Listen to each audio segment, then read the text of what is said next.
Hola, hola mis valientes, bienvenidos.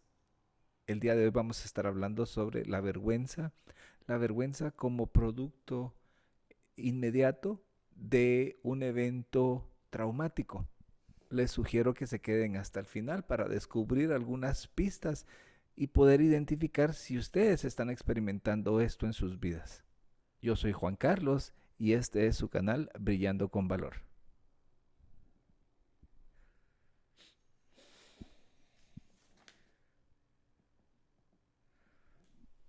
Hablemos entonces un poco de el después del momento traumático. Para esto quiero hablar de dos tipos de eventos traumáticos. El primero, un evento natural o algo que no es planeado, que simplemente sucede, que tiene el mismo impacto en las personas. Pero por ejemplo, cuando hay un desastre natural, eh, la persona es muy común que vaya a recibir apoyo de sus familiares o de su comunidad. Esto hace que la persona se sienta cuidada, se sienta protegida y que ese sentimiento de pertenencia no se pierda. Cuando el suceso traumático es debido a que fui víctima de una fechoría de alguien más o que fue algo planeado como un abuso sexual, como ser víctima de burlas en el colegio, que ahora se le conoce como bullying, eh, cuando descubro una infidelidad o cuando tomo una muy mala decisión y esto me hace verme a mí mismo como malo, ser miembro de la comunidad LGTBQ y vivir escondido en el closet durante mucho tiempo para no revelar esto. Esas son de las causas entonces que pueden tener un impacto importante en la vida de las personas. A diferencia entonces de cuando es un evento natural el que causa pues ese dolor psicológico, eh, la persona está contenida y está acompañada. Pero cuando somos víctimas de algo, eh, el mayor problema es que existe una desconexión. Y en el caso específicamente, por ejemplo, del abuso sexual, la mayoría de personas que lo experimentan nunca dicen nada. Esto crea la necesidad en ellos de guardar un secreto. Entonces el mayor problema de guardar un secreto es tener la sensación de que no tengo a nadie a quien platicarle respecto de lo que está haciéndome sentir o pensar. Existe ahí entonces una desconexión. Y en esa desconexión empiezo a sentirme desvinculado de las personas, empiezo a vivir en la soledad y lo más grave de esto es que en ese lugar solo, deshabitado, empieza a creer un sentimiento que se llama vergüenza. Y existen muchos estudios eh, que pueden evidenciar que este sentimiento, siendo un sentimiento de un cerebro encendido muchas veces o un cerebro apagado, y existe evidencia que habla sobre estas emociones. Recordemos que el trauma enciende o apaga el cerebro y en un cerebro que está en sobrevivencia necesita neuroquímicos para mantenernos en alerta. Pero al tener esta sensación de vergüenza, estamos en alerta, estamos produciendo estos neurotransmisores que en grandes cantidades se vuelven tóxicos. Por eso es común escuchar el término la vergüenza tóxica. El autor Robert Wise, autor del libro Adicción Sexual 101, hace una distinción muy bonita y muy curiosa sobre lo que es la culpa y la vergüenza. Y él dice que experimentamos culpa cuando tenemos la sensación de que algo que hicimos o un error que cometimos puede causar una consecuencia negativa a alguien más. Sin embargo, él explica que eh, el darnos cuenta de esto nos hace sentir que tenemos la capacidad de pedir perdón o de hacer enmiendas.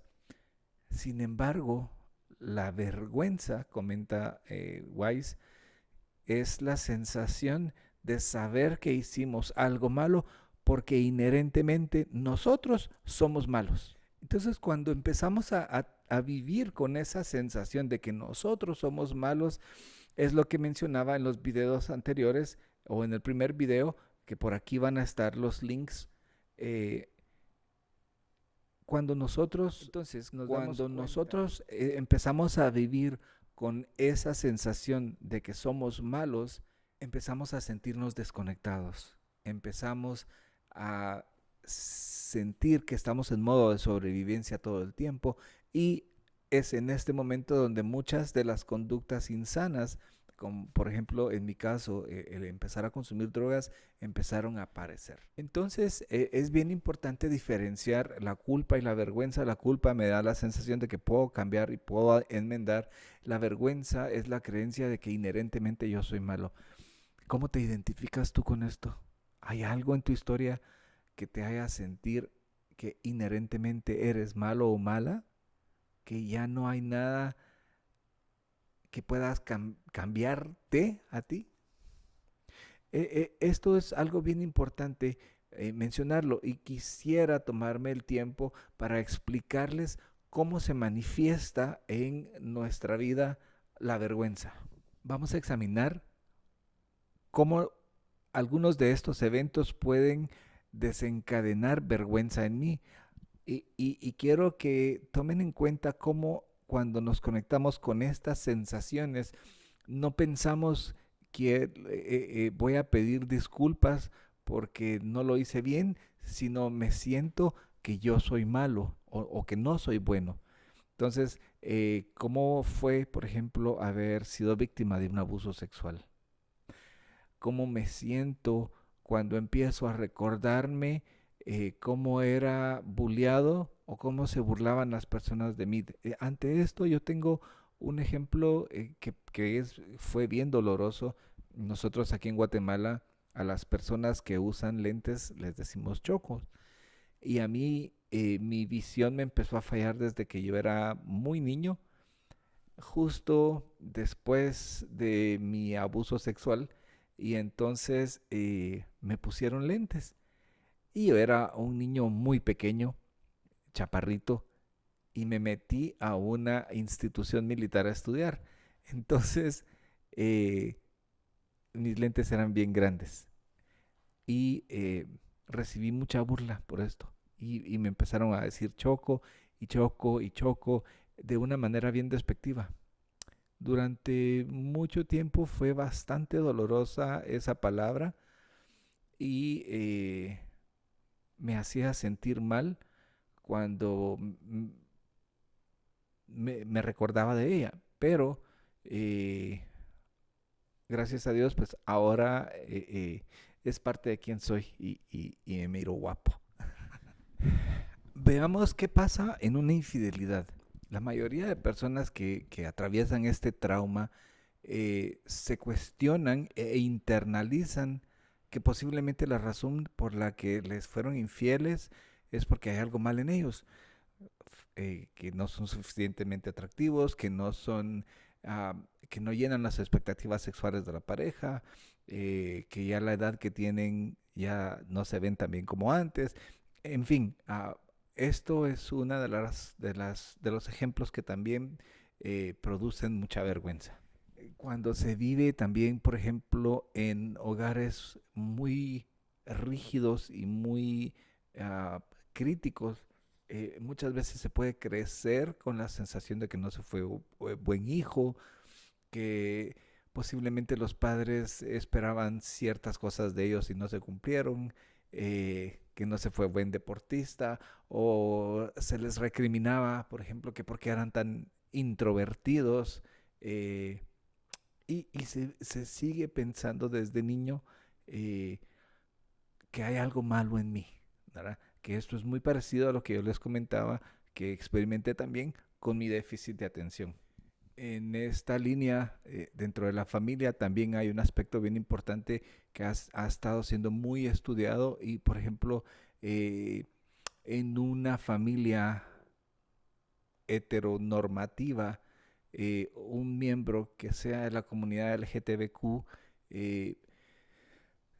experimenta es guardar ese secreto y vivir en el closet durante mucho tiempo por miedo a ser rechazado, y ese miedo a ser rechazado crea en sí la sensación de que no es bueno. Pero bueno, entonces veamos cómo se siente la vergüenza. La primera parte que quiero que hablemos de la vergüenza es en el proceso de pensamiento. Los pensamientos que están asociados a ese hecho.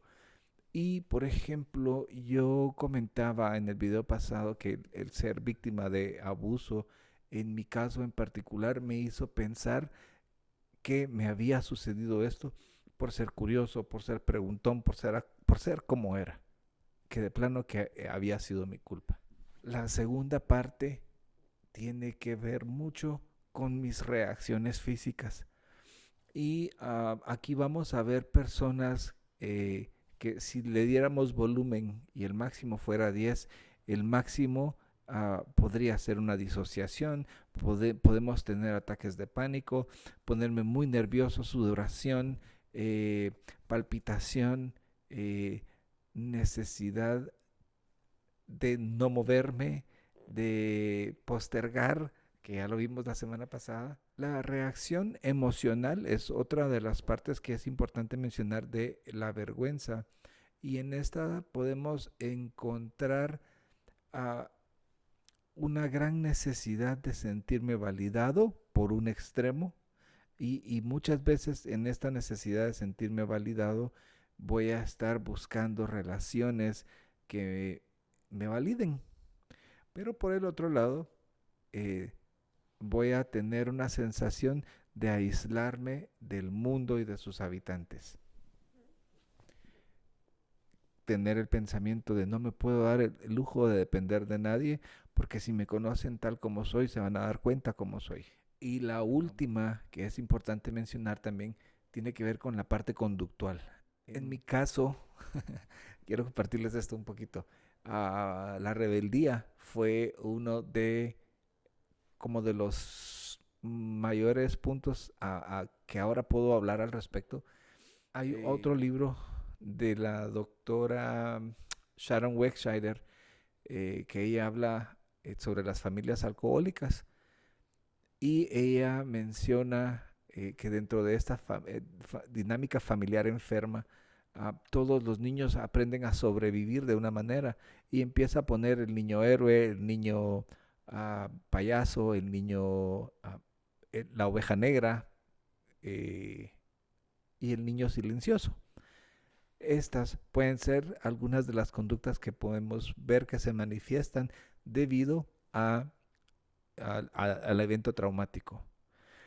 Hay muchos aspectos importantes a tomar en cuenta cuando un niño fue abusado sexualmente, que los abordaré en otro video en específico, y quiero enseñarles este ejercicio que es específico para empezar a ver cómo es el ejemplo. Y esto es parte de mi libro, de mi segundo libro que estoy escribiendo, que es sobre adicción sexual. Cómo a esta paciente este evento, si se dan cuenta, le ha ido causando muchos problemas. Espero que este ejemplo que acabo de mostrarles les pueda servir para ir evaluando hacia ustedes mismos. Y quiero aprovechar para dar un poco de esperanza, ¿sí? Sin importar lo difícil que haya sido la situación que nos tocó vivir, eso es solo una parte de nuestra historia. La historia no se ha terminado. Nada de lo que haya pasado nos quita la dignidad como seres humanos. Si se dan cuenta, el trauma nos desconecta, nos aísla, nos hace vivir en esa fachada que todo el mundo ve, pero que estamos solitos allá adentro. Empecemos a buscar conexiones. Empecemos a investigar sobre cómo ayudarme a mí mismo, cómo aprender a confiar en alguien más. Bueno, mis queridos valientes, quiero despedirme de ustedes primero dándole las gracias por permitirme entrar en sus espacios, en sus vidas. Gracias por sus likes, vamos creciendo. Y a quienes no se han suscrito, por favor, apachen el botón de suscribirse y la campanita. Nos vemos la próxima semana. Sigamos brillando con valor. Un abrazo.